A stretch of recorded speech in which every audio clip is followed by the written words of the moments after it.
despedimos e eu passei o dia pensando que finalmente tinha encontrado o cara certo para mim.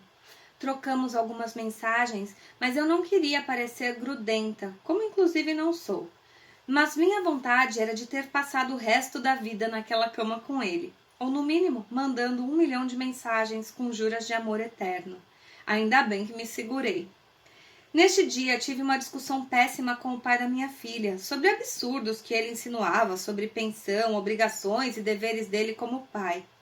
Comentei isso com ele, já no final da tarde, sobre eu estar arrasada. Ele prontamente se dispôs a me encontrar para a gente conversar. Achei fofo que ele estivesse tão disponível para me ver, me ouvir.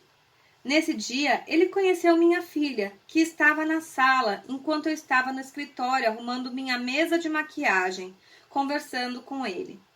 Conversamos bastante, desabafei. Senti que tinha com quem contar. Finalmente, eu amava esse sentimento. Naquele dia, depois que minha filha dormiu, fomos ver um filme. Para falar a verdade, eu não lembro qual filme era. Não foi importante. Importante foi estar naquele momento que eu estava frágil e com o peso de um dia todo de discussões, amparada por ele. Há quanto tempo você mora aqui? Perguntou ele, no meio do filme. Uns 2 anos. Por quê? Por nada. Achei estranha a pergunta, mas não me aprofundei. Queria curtir aquele momento e era o que importava. Ao acabar o filme, levantei e comecei a arrumar as coisas para ir dormir. Eu vou embora, ele disse. Embora? Ué, por quê? Respondi. Ontem não dormi muito bem. Melhor eu ir dormir em casa. Não, sério mesmo? Fica? Hoje não. Fiquei totalmente desapontada com aquilo, mas não ia forçar a barra. Afinal, era a segunda vez que nos víamos, e apesar de eu sentir como se já estivesse casada com ele, na verdade eu não estava. Risos. Ele foi embora. Mensagem minha. Obrigada por vir. Fez toda a diferença. Ele leu e não respondeu. Ué, o que houve? Pensei. Fui dormir com a pulga atrás da orelha, pensando por que diabos ele não tinha respondido minha mensagem. Será que tinha feito algo errado? Não, não podia ser. Estava tudo bem. No dia seguinte, mandei um bom dia. Rolou um papo básico e eu o chamei para almoçar, já que estaríamos os dois no trabalho. Ele falou que não conseguiria almoçar, mas que sairia mais cedo, e então podíamos nos ver. Legal, ia bater com o horário em que eu sairia do trabalho, por volta das 17. O trabalho dele era realmente perto do meu, mais ou menos 10 minutos de caminhada. Eu estava de carro e ele estava a pé. Mensagem. Quer que eu te pegue aí? Eu disse. Não, eu tenho que passar no banco para depositar um dinheiro, aí passo aí. Tá legal, respondi. Esperei 10, 20 minutos e nada. Cadê você? Eu disse. Ele leu e demorou bastante para responder. Oi? Eu disse, depois de mais uns 7 minutos. Tem muita gente aqui. Vai ter jogo aqui no Pacaembu. Tô com medo. Melhor eu ir direto para casa, ele disse. Ué, mas eu te pego de carro. Onde você tá? Eu respondi. Ele leu e não respondeu. De novo. Nisso, eu estava cansada de esperar quase 1 hora para que ele chegasse até onde eu estava e resolvi ir embora. Fui olhando no caminho para ver se via ele, mas não encontrei. Fui até por outro caminho que levava ao metrô, que não era o meu caminho usual. Nada dele. E nada de ele responder. O que faz uma pessoa ler e não responder uma mensagem? Uma pessoa que você combinou algo. Alguém que está esperando você responder. Não sei, mas fiquei brava. Muito, muito brava.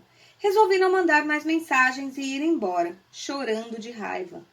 Raiva por ter achado tudo o que achei dele, de ter achado que era o cara pra mim.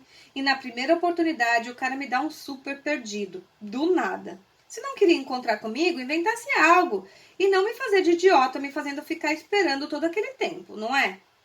Cheguei em casa possessa. Eu não ia mais mandar mensagem pra ele. Ele que fosse pro inferno. Mas que eu queria falar poucas e boas pra ele, eu queria. Quando foi por volta de 21h30 nesse dia, ouço uma mensagem chegar. Era dele. Oi, desculpa, eu estava com muito dinheiro para depositar. Fiquei com medo porque tinha muita gente. Aí saí correndo. Aff, sério mesmo? Pensei. Um cara daquele tamanho me dando uma desculpa esfarrapada dessas. A troco de quê, gente?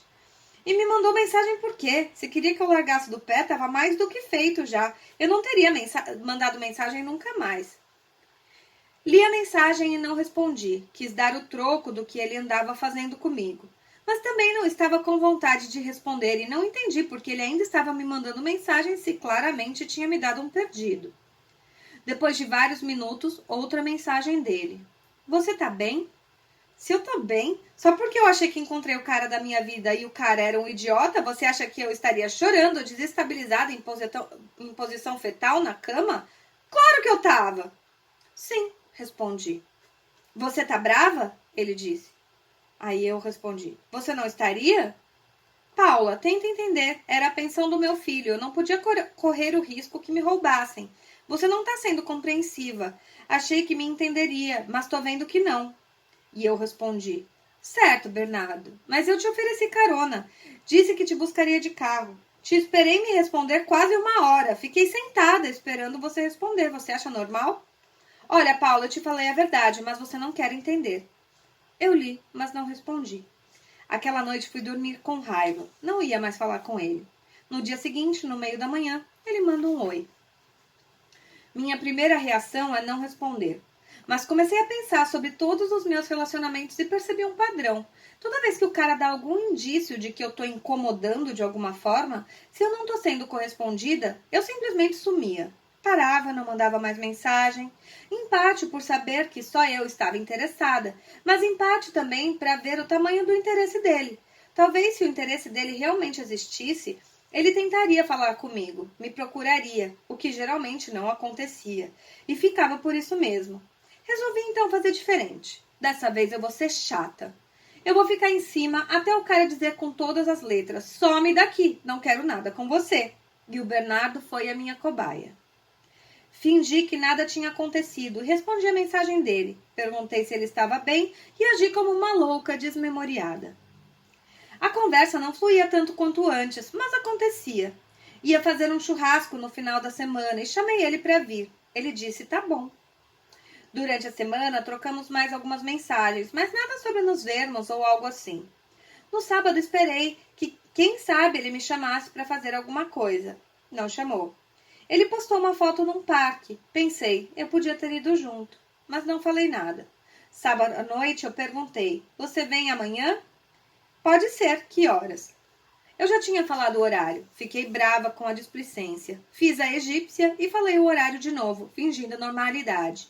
Ele leu e não respondeu. No dia seguinte, seguindo o plano de ser insistente, mandei bom dia. Disse que estava nos preparativos do churrasco. Legal, ele disse. Mais tarde, seguindo o plano, mandei. Oi, você vem? Ele leu e não respondeu de novo.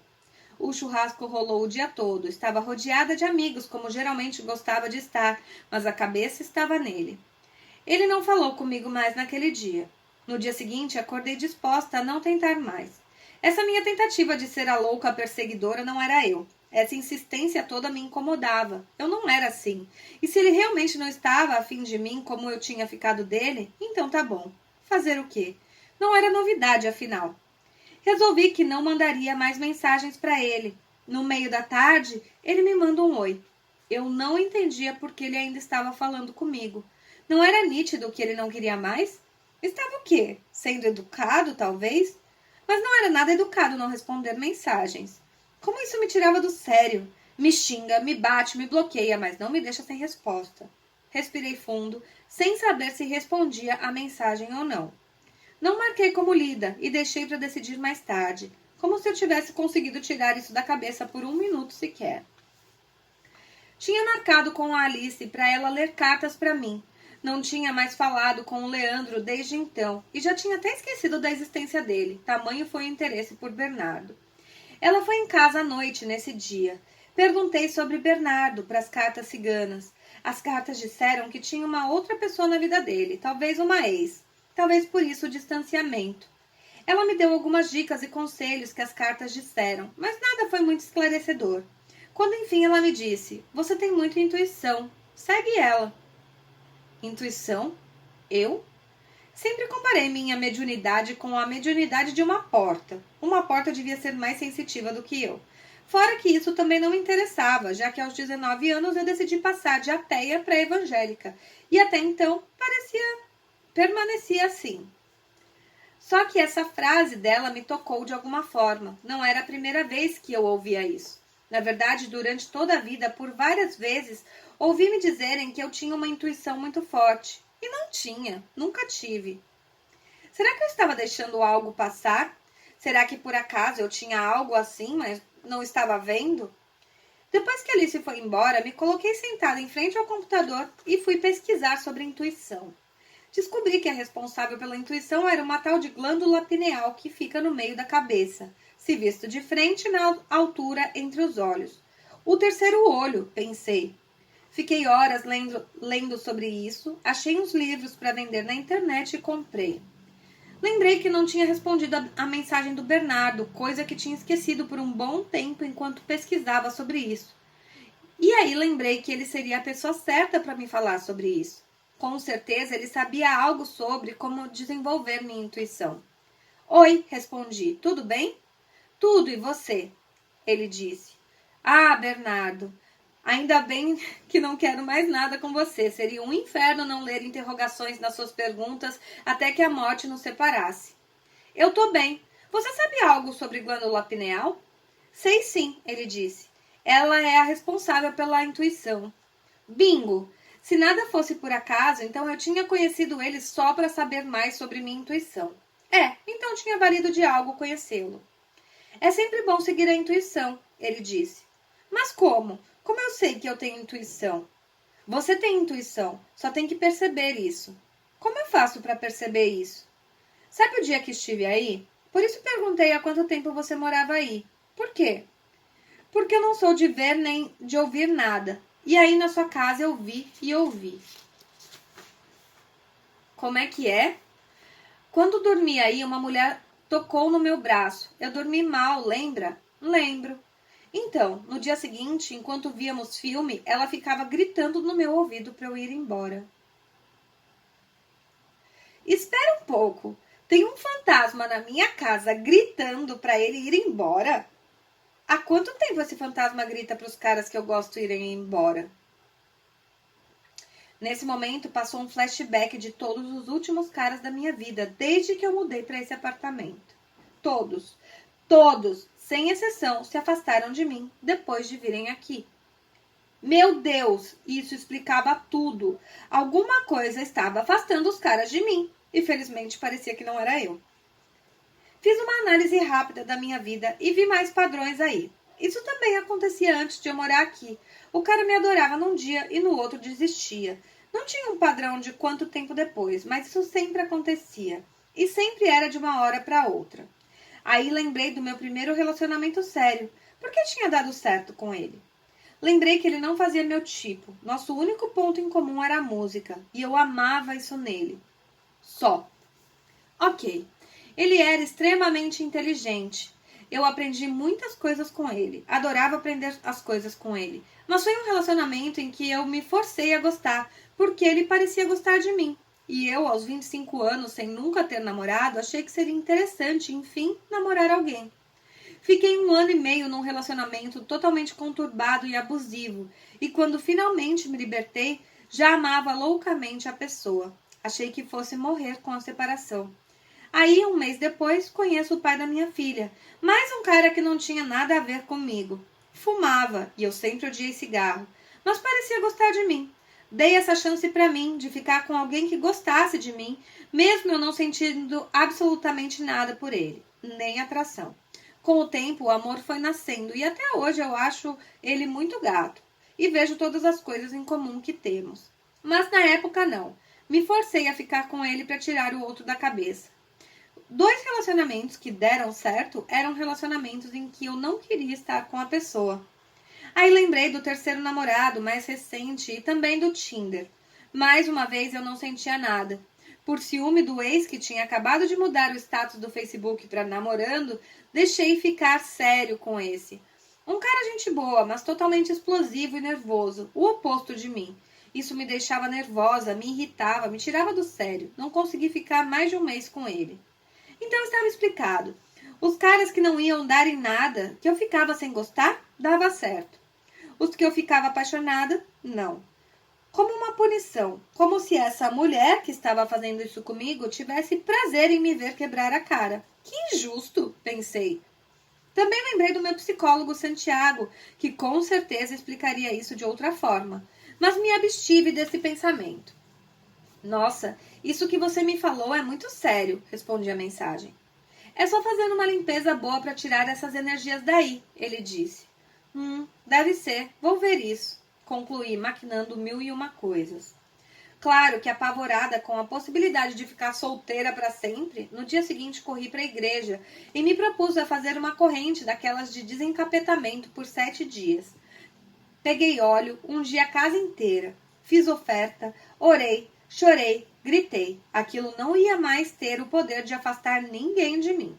A conversa com Bernardo engatou de uma forma, de novo, que cheguei até a ficar triste por ter decidido que não queria mais nada com ele. Éramos amigos, apenas. E como amigos, eu não chamava para vê-lo. Nem nada assim. Ele me falou de um livro que eu ia gostar, que se chamava Quem Me Roubou de Mim, do padre Fábio de Mello. Ficamos de nos encontrar para ele me dar. Saímos para jantar. Não nos cumprimentamos com um beijo. Éramos 2 amigos, muito próximos, muito íntimos, mas amigos. Ele me contou mais coisas sobre a vida dele, sobre sua separação. Me disse também que achava lindo tocar violão, que um dia aprenderia. Era um sonho. Que bonitinho, pensei. Um dia ele vai tocar para eu cantar. Foi uma noite maravilhosa. Ficamos até altas horas conversando. Ele me deu o livro e então nos despedimos, ainda dentro do carro dele. Ele me deu um abraço demorado. Aquela energia, aquele abraço, aquela sensação transcendental de estar com ele. Por que eu me sentia daquele jeito com um único abraço? Que poder era esse que ele tinha de invadir meu corpo com essa energia que passava dele para mim e me deixar bem? Ficamos muito tempo abraçados, quando finalmente ele se afastou um pouco e me deu um selinho. Eu fiquei sem reação. Não esperava aquilo. Fiquei olhando para ele e ele me olhando de volta por um tempinho, até que me despedi e saí. Depois de um tempo, recebo uma mensagem dele. Gostei de hoje, foi diferente, é muito melhor assim. Não entendi o que ele quis dizer. Assim como? Amigos apenas? Mas e aquele selinho? O que foi aquilo? Eu não tinha o que responder. Apenas respondi. Também gostei. Desculpa por aquele dia, eu fui um idiota, ele disse. Que dia? O dia do banco. Como assim, gente? Então ele realmente estava me enrolando. Aquele dia, ele fez tudo aquilo para não me ver. Tudo bem, já passou. Foi o que eu consegui responder. Queria entender o que tinha acontecido, mas não entrei em detalhes. Estava ficando tudo bem, não queria mudar o clima que estava tão perfeito. Nesse dia, abri o bloco de notas do meu computador, onde estavam várias outras notas, e entre elas, vi um nome de arquivo que não me recordava de ter salvado. Dei 2 cliques para abrir e vi o que achei a maior prova de que o Bernardo era o cara da minha vida, das minhas vidas. Minha lista de cara perfeita. Aquela que eu tinha feito 2 anos antes, quando minha tia me falou que eu tinha que pedir para o universo o cara perfeito para mim. Ele tinha todos os itens da lista. Todos. Não, na verdade ele só não tinha um item, ser músico. O único item da lista que ele não tinha era um sonho dele ser. Nem terminei de ler a lista e meus olhos estavam escorrendo sozinhos, involuntariamente. Eu tinha encontrado. Eu finalmente tinha encontrado mesmo. A lista batia tanto com as características dele que não parece que eu tinha desejado isso apenas. Eu estava descrevendo na minha lista, detalhe por detalhe, como se eu já soubesse de tudo isso e apenas estivesse relembrando para escrever. A sensação de reencontro veio mais forte. Se eu não conhecesse realmente ele de outras vidas, eu ia dizer que coincidências aconteciam e eram incríveis. Mas eu não queria acreditar em coincidência. Minha história era especial. Era o que eu queria acreditar. Bernardo tinha um dom que eu achava controverso. Ele interpretava sonhos. Os sonhos dele eram premonitórios e ele já tinha me dito que tinha sonhado comigo antes de me conhecer. Ele sabia que ia me conhecer. O que mais será que ele já sabia? Pensei. Naquela semana nos falamos muito. Falamos de intuição, do livro que ele me emprestou, e todo dia de manhã, ainda com voz de sono, eu mandava áudios e mais áudios contando meus sonhos para ele. E, incrivelmente, naquelas quase 2 semanas que se seguiram, eu lembrei dos sonhos todos os dias, coisa completamente rara para mim. Não sei se era o fato de estar me recordando e falando desses sonhos todos os dias e isso me estimulava a ter mais sonhos, ou se era só a vontade imensa de que jamais terminassem os assuntos com ele. De qualquer forma, os assuntos não terminavam nunca. Todos os dias, até minha viagem para o Rio de Janeiro no final de semana, eu sonhei com o mar. Todo tipo de sonho, todo tipo de situação com o mar. Às vezes calmo, às vezes agitado, às vezes navegando, às vezes na praia. Todo dia eu ouvia as explicações dele para possíveis possibilidades do que poderiam significar. Eu não sabia se acreditava, mas gostava de ouvi-lo falar. Na verdade, nos dele eu acreditava. Nos meus eu não tinha certeza. Para mim, os meus eram apenas junção de imagens do meu dia, misturado com fantasias da minha cabeça. Você precisa ir para o mar, ele disse por mensagem. Eu tô sentindo isso. Mal posso esperar. Você quer que eu te busque no aeroporto domingo? Sério? Ué, sério. Poxa, quero sim. Obrigada.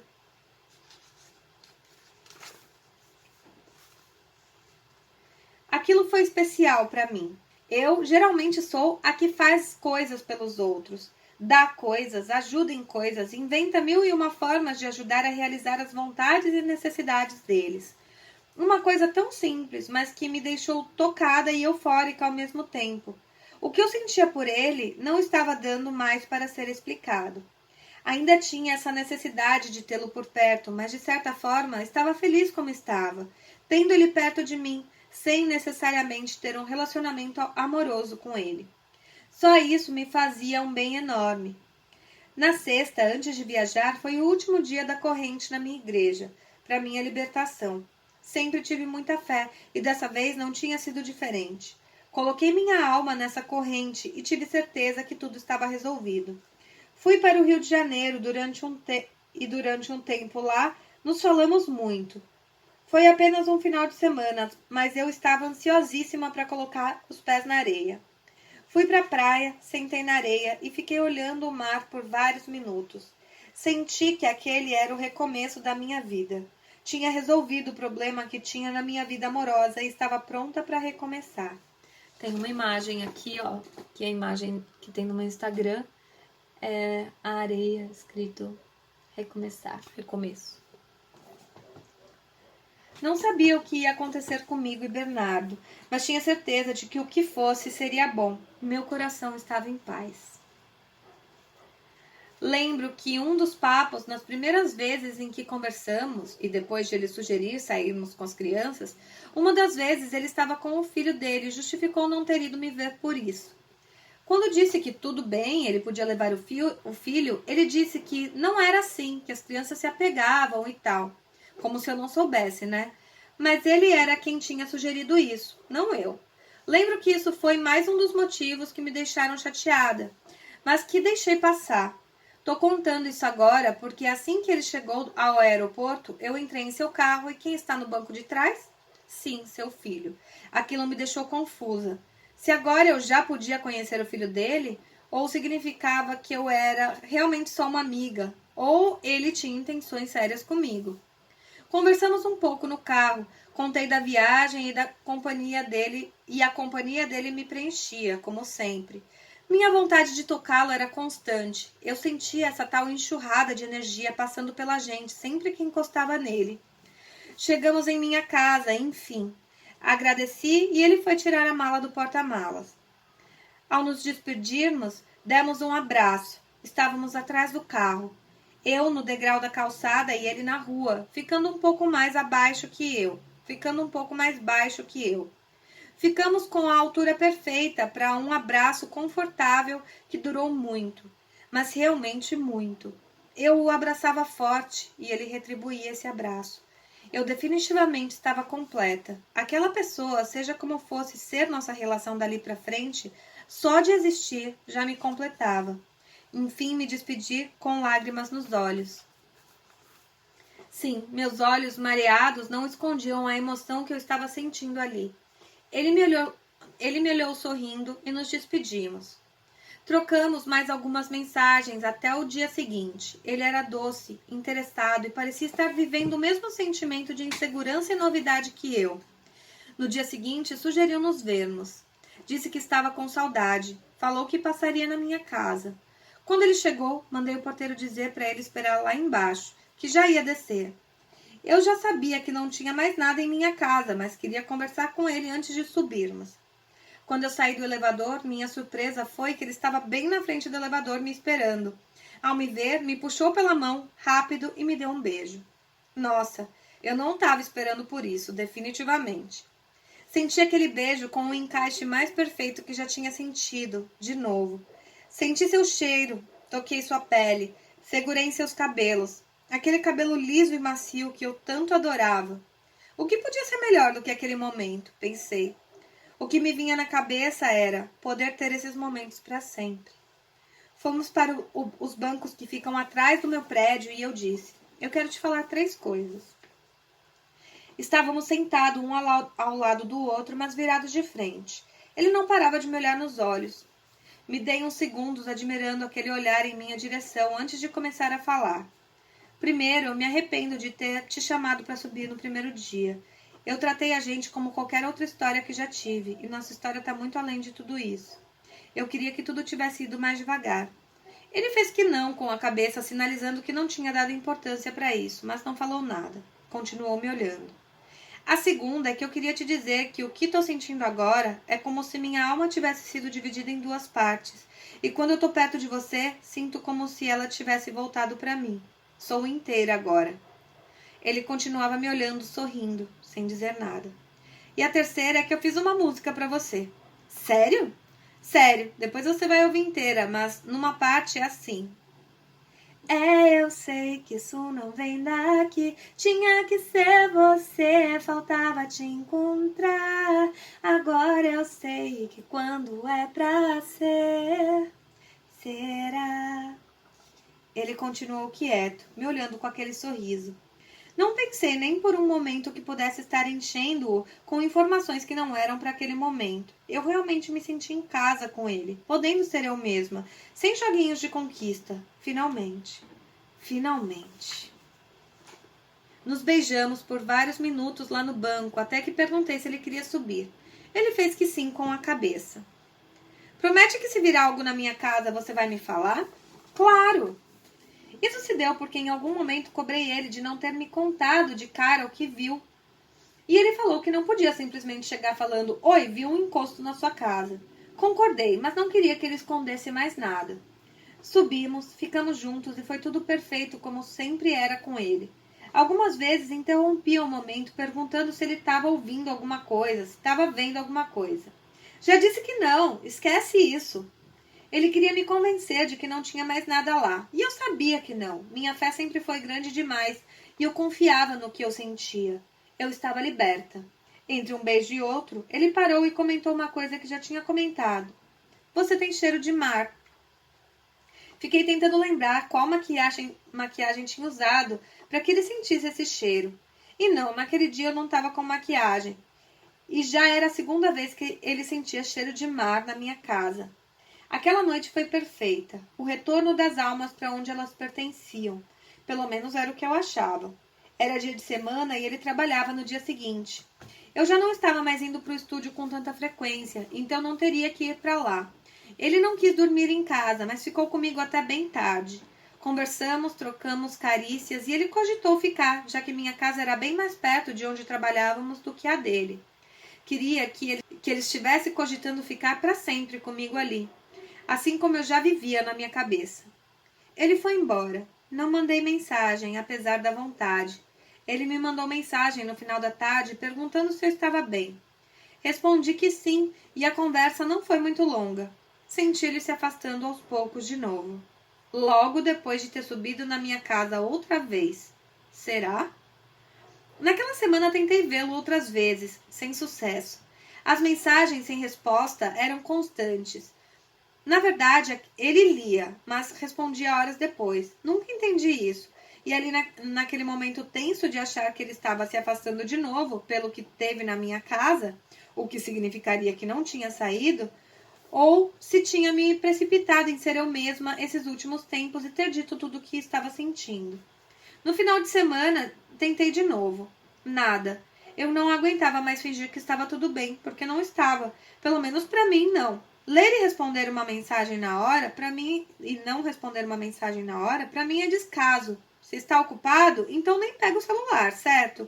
É o que eu penso. Pode acontecer de ia responder e acontecer algo e aí não respondi. Mas sempre? Paramos na página 42. Até a próxima.